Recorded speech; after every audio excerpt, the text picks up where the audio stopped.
Hai, kembali lagi dengan saya Putri Natalia Situmorang. Pada video kali ini saya akan membahas mengenai perhitungan ukuran variasi. Akan ada beberapa topik yang akan saya bahas ke depan. Yang pertama itu rentang atau jangkauan atau range. Rentangan digunakan sebagai ukuran awal untuk melihat seberapa jauh data dapat tersebar dalam sebuah kumpulan data. Statistika dasar sebagai ukuran untuk melihat seberapa besar perbedaan antara dua nilai dalam sebuah himpunan data. Rentangan bisa memberikan informasi kasar tentang seberapa besar perbedaan antara nilai terkecil dan terbesar. Rentangan merupakan selisih antara data tertinggi dan data terendah dalam sekumpulan data. Rentangan memberikan gambaran kasar tentang seberapa jauh nilai-nilai data tunggal dari data pusat. Semakin besar jangkauan, artinya data semakin menyebar. Adapun rumusnya yaitu daerah jangkauan sama dengan daerah tertinggi dikurang daerah terendah. Berikut saya berikan contoh. Ada 8 siswa dari jurusan gizi melakukan sebuah observasi mengenai nilai data kebutuhan gizi di sekolah dasar dengan nilai 85 sampai 77. Tentukan jangkauan nilai di atas. Penyelesaiannya, data yang diperoleh diurutkan terlebih dahulu dari yang terkecil hingga terbesar. Data terbesarnya yaitu 95 dan data terkecilnya 75. Maka tadi sesuai rumus, daerah jangkauan sama dengan data tertinggi dikurang dengan data terendah. Jadi data terjangkau sama dengan 95 dikurang 75 sama dengan 20. Jadi jangkauan data tersebut adalah 20. Kemudian rata-rata simpangan. Rata-rata simpangan disebut juga sebagai deviasi rata-rata. Simpangan rata-rata didefinisikan sebagai harga mutlak. Setiap nilai negatif dianggap positif atau dalam artian ukuran yang menyatakan betapa besar penyebaran tiap nilai data terhadap nilai min. Simpangan rata-rata terbagi dua kelompok, yaitu simpangan rata tunggal dan simpangan rata-rata kelompok. Di sini saya akan membahas tentang simpangan rata-rata tunggal. Rumusnya yaitu simpangan rata-rata sama dengan sigma nilai data ke I dikurang rata-rata data dibagi banyaknya data. Adapun contohnya yaitu nilai UTS mata kuliah statistika di jurusan gizi kelas C sebanyak 15 orang adalah sebagai berikut, dapat kita lihat di layar. Nah, pertanyaannya, carilah nilai rata-rata. Pertama, mencari nilai rata-rata dengan rumus D sama dengan sigma DI dibagi N, yang dimana rata-rata sama dengan nilai dari UTS tersebut dijumlahkan dibagi dengan banyaknya jumlah nilai, yang dimana jumlah keseluruhannya itu 945 dibagi 15 sama dengan 63. Jadi rata-ratanya adalah 63. Kemudian mencari selisih. Tadi kan 63. Nah, DI-nya sama dengan 60. Rata-ratanya 63. Jadi 60 dikurang 63 sama dengan min 3. Begitu juga sampai ke 60 yang di bawah. Kemudian DI dikurang D totalkan menjadi sigma 184. Sesudah keseluruhan di total akan dicari simpangan rata-rata, yang dimana simpangan rata-rata sama dengan sigma DI dikurang rata-rata dibagi banyaknya data. Nah, simpangan DI dikurang D sama dengan 184 dibagi banyaknya data, yaitu 15. Jadi simpangan rata-rata sama dengan 184 dibagi 15 sama dengan 12,26. Kemudian simpangan baku. Simpangan baku adalah nilai yang menunjukkan tingkat variasi kelompok data-data atau ukuran standar penyimpangan dari nilai rata-ratanya. Simpangan baku dari sekumpulan bilangan adalah akar dari jumlah deviasi kuadrat dari bilangan-bilangan tersebut dibagi dengan banyaknya bilangan atau akar dari rata-rata deviasi kuadrat. Adapun rumus dari simpangan baku yaitu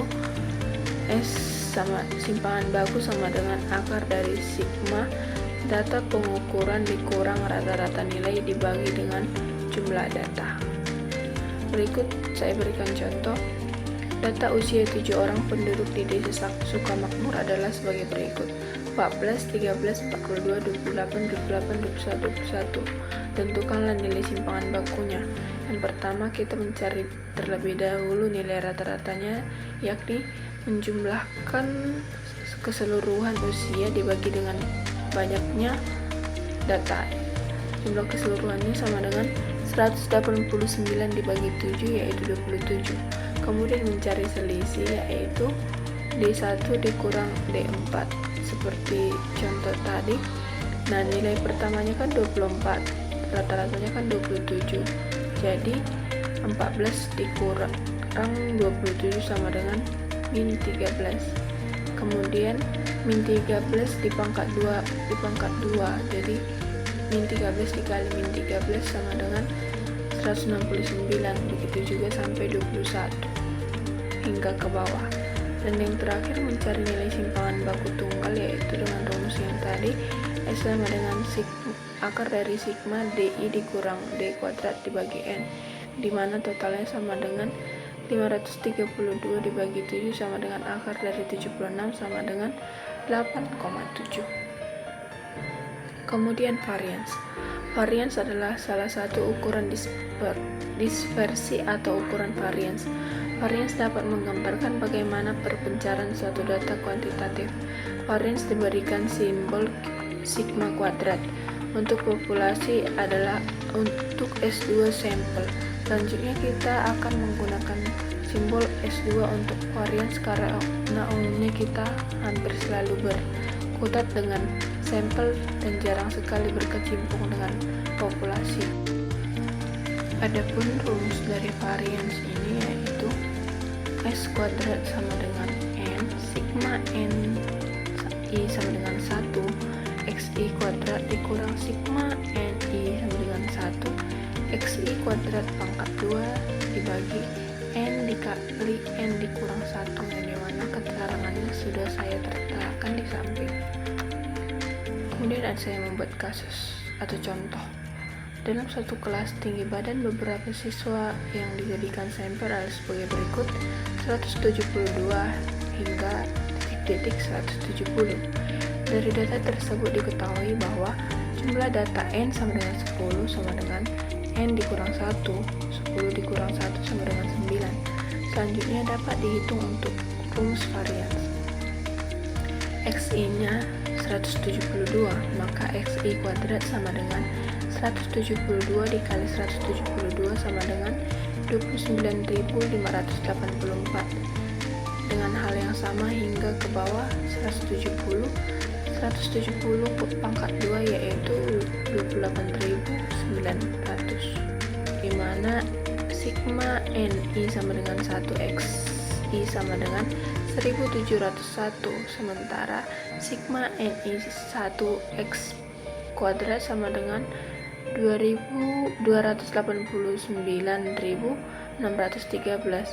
Sigma NI sama dengan 1 XI kuadrat sama dengan 1701 kuadrat sama dengan 28.934.101. Kemudian dimasukkan ke dalam rumus. S sama dengan 10 dikali 289.613 dikurang 289.401 sama dengan 2.729 dibagi 90 sama dengan 30,32. Kemudian koefisien varian. Koefisien varian adalah suatu sistem perbandingan antara simpangan standar dengan nilai hitungan rata-rata yang dinyatakan dalam bentuk persentase. Adapun rumusnya yaitu koefisien varian sama dengan simpangan standar dibagi rata-rata dikali 100%. Kemudian adapun contohnya yaitu seorang ahli gizi ingin mengetahui seberapa besar variasi kadar kolesterol total pada 6 pasien rawat jalan di puskesmas. Tentukan koefisien varians pada pemeriksaan laboratorium tersebut. Adapun datanya yaitu sudah diterapkan yaitu pada pasien A hingga E. Pertama itu mencari rata-rata. Rata-rata sama dengan jumlah keseluruhan dibagi banyaknya data. Nah, setelah dijumlahkan, jumlah datanya yaitu 1230 dan banyaknya data sama dengan 6. Jadi rata-rata sama dengan 1230 dibagi 6 sama dengan 205. Kemudian dicari nilai D dikurang D bar sama dengan 180 dikurang 205. 180 dikurang 205 sama dengan minus 25. Kemudian D dikurang rata-rata kuadrat sama dengan min 25 dikali min 25 sama dengan 625. Begitu hal yang sama hingga 230. Setelah semuanya dihitung, kemudian ditotalkan, yakni total D dikurang D bar kuadrat sama dengan 1750. Selanjutnya menghitung nilai simpangan baku. Simpangan baku sama dengan S akar dari sigma F D dikurang D bar angka 2 dikurang N dikurang 1. Nah, tadi kan totalnya 1750, maka S sama dengan akar dari 1750. Kenapa 5? N dikurang 1, N nya kan tadi 6, maka 6 dikurang 1 sama dengan 5. Jadi S sama dengan sigma 1750 dikurang dibagi 5 sama dengan S sama dengan akar dari 291,67. S sama dengan 17,8. Kemudian mencari koefisien varian. Rumus koefisien varian tadi kan sama dengan S dibagi D dikali 100%, yang dimana tadi S nya sama dengan 17,08 dibagi dengan rata-ratanya yaitu 205, maka koefisien sama dengan 17,08 dibagi 205 dikali 100% sama dengan 8,33. Jadi koefisien variansnya yaitu 8,33. Kemudian koefisien kuartil. Kuartil adalah sekumpulan data yang telah disusun mulai dari yang terkecil hingga terbesar. Kuartil adalah nilai-nilai yang membagi data yang telah diurutkan dalam 4 bagian yang sama banyak. Kuartil dibagi menjadi 4 subbab yang sama banyak dan telah disusun dari yang terkecil sampai terbesar. Kuartil dibagi menjadi 2 jenis, yaitu kuartil data tunggal dan kuartil data berkelompok. Dalam kuartil ini ada 3 yang perlu dicari, yaitu kuartil bawah, kuartil tengah, dan kuartil atas. Adapun rumus dari kuartil yaitu nilai kuartil sama dengan N dikali data ditambah 1 dibagi 4. Dan contohnya yaitu data usia 8 pendaftar gizi di rumah sakit X sebagai berikut 23 hingga 27. Berikut nilai kuartil bawah, tengah, dan atas sama dengan pertama menyusun data mulai dari yang terkecil hingga terbesar. Banyaknya data sama dengan 8. Kemudian menghitung nilai kuartil bawah. Kuartil 1 sama dengan 1, banyaknya data kan 8, jadi kuartil 1 sama dengan 1 dikali 8 ditambah 1 dibagi 4 sama dengan 2,25. Letak Q1 terletak di seperempat dari data kedua dan ketiga hingga nilai K adalah kuartil 1 sama dengan 23 ditambah 0,25 sama dengan 23,25. Kemudian menghitung kuartil tengah. Rumusnya sama namun yang membedakan adalah letaknya. Kuartil 2 sama dengan 2 dikali 8 ditambah 1 dibagi 4 sama dengan 4,5. Maka Q2 sama dengan 24 ditambah 0,5 sama dengan 24,5. Kemudian menghitung kuartil atas. Kuartil 3 sama dengan 3 dikali 8 ditambah 1 dibagi 4 sama dengan 6,7. Maka Q3 sama dengan 25 ditambah 0,7 sama dengan 25,75. Kemudian simpangan kuartil. Simpangan kuartil dihitung dengan cara menghapus nilai yang terletak di bawah kuartil pertama dan nilai-nilai di atas kuartil ketiga, sehingga nilai ekstrim baik yang berada di bawah maupun di atas distribusi data dihilangkan. Simpangan kuartil didapatkan dengan cara menghitung nilai rata-rata dari kuartil tersebut, Q1 dan Q3. Simpangan kuartil lebih stabil dibandingkan dengan range karena tidak dipengaruhi oleh nilai ekstrim. Contohnya tadi pada contoh sebelumnya yang dimana menghitung kuartil 1, 2, dan 3. Nah, rumus tadi simpangan kuartil sama dengan Q3 dikurang Q1 dibagi 2, dimana tadi Q3 nya yaitu 23,75 dan Q1 nya 23,5. Maka simpangan kuartil sama dengan 25,75 dikurang 23,25 dibagi 2 sama dengan 0,5 dibagi 2 sama dengan 1,25. Kemudian interkuartil range. Range interkuartil ada selisih kuartil ketiga dan kuartil pertama, yang dimana rumusnya yaitu interkuartil range sama dengan kuartil ketiga dikurang kuartil pertama. Nah, di sini saya sudah membuat kasus, dimana kasus pertama yaitu nilai kuis mata kuliah statistika di jurusan gizi kelas A 10 orang adalah sebagai berikut, dari 60 hingga 60 seterusnya. Carilah simpangan rata-rata. Yang pertama yang kita lakukan itu yang mencari nilai rata-ratanya, yang dimana rata-rata sama dengan jumlah data dibagi banyaknya data. Jumlah datanya setelah dihitung yaitu 710 dan banyaknya data sama dengan 10. Jadi rata-rata sama dengan 710 dibagi 10 sama dengan 71. Setelah rata-rata diketahui, kemudian mencari selisih antara nilai D1 dengan nilai rata-rata. Contohnya pada kolom pertama yaitu 60. Nilainya DI sama dengan 60 dan rata-rata tadi 71. Maka DI dikurang rata-rata sama dengan 60 dikurang 71 sama dengan 11. Hal yang sama dilakukan hingga ke tabel ke-10, kemudian di total yang dimana diperoleh sigma total yaitu sigma 100. Kemudian menghitung nilai simpangan rata-rata. Setelah semua dijumlahkan, simpangan rata-rata sama dengan sigma DI dikurang D dibagi N, dimana sigmanya setelah dihitung yaitu 100. Simpangan rata-rata sama dengan 100 dibagi banyaknya data yaitu 10 sama dengan 10.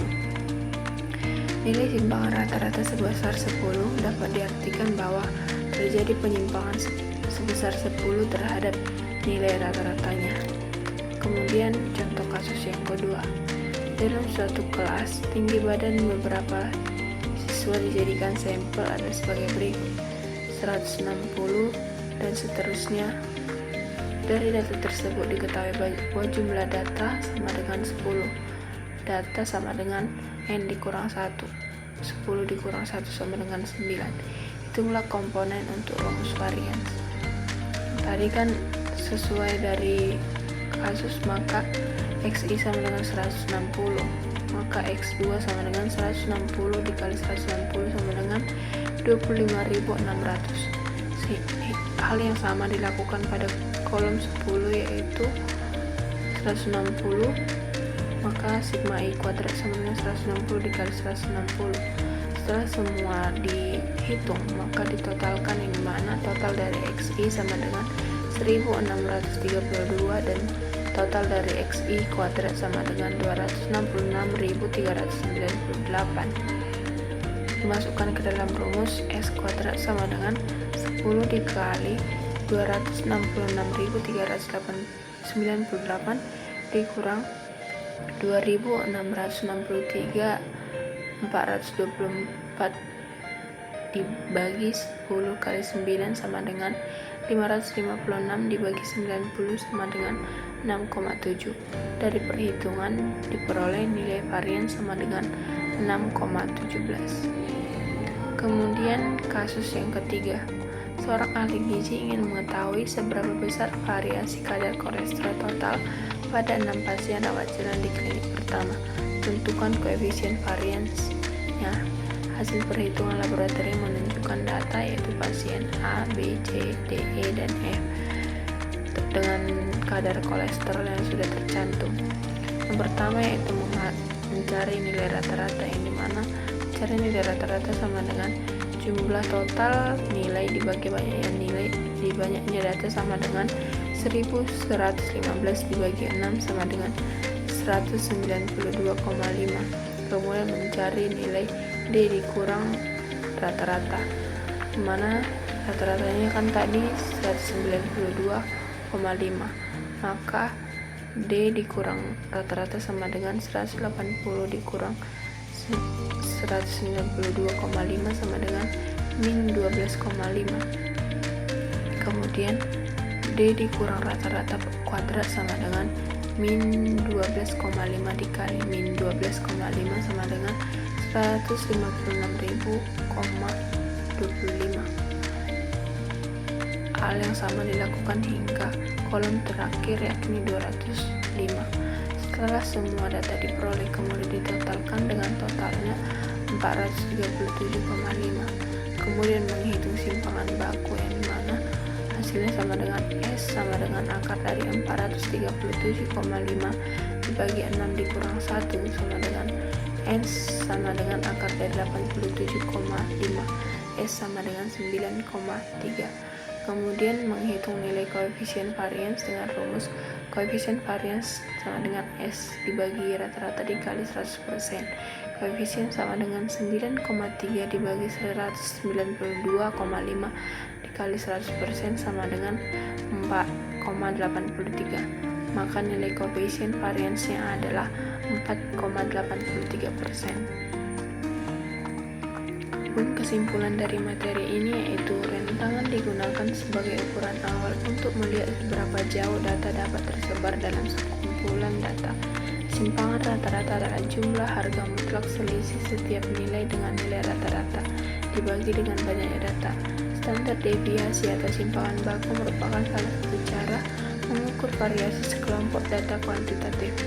Varians menggambarkan suatu ukuran seberapa jauh nilai data tunggal tersebar dari nilai rata-rata koefisien varians adalah ukuran statistika yang digunakan untuk mengukur tingkatan relatif dan varians atau dispersi dari suatu kelompok data. Simpangan kuartil merupakan suatu ukuran dispersi yang didasarkan atas nilai kuartil, yaitu kuartil 1 dan kuartil 3. Demikian materi yang bisa saya sampaikan pada video kali ini. Semoga dapat menambah wawasan kita bersama. Sekian yang bisa saya sampaikan. Terima kasih. See you di next video.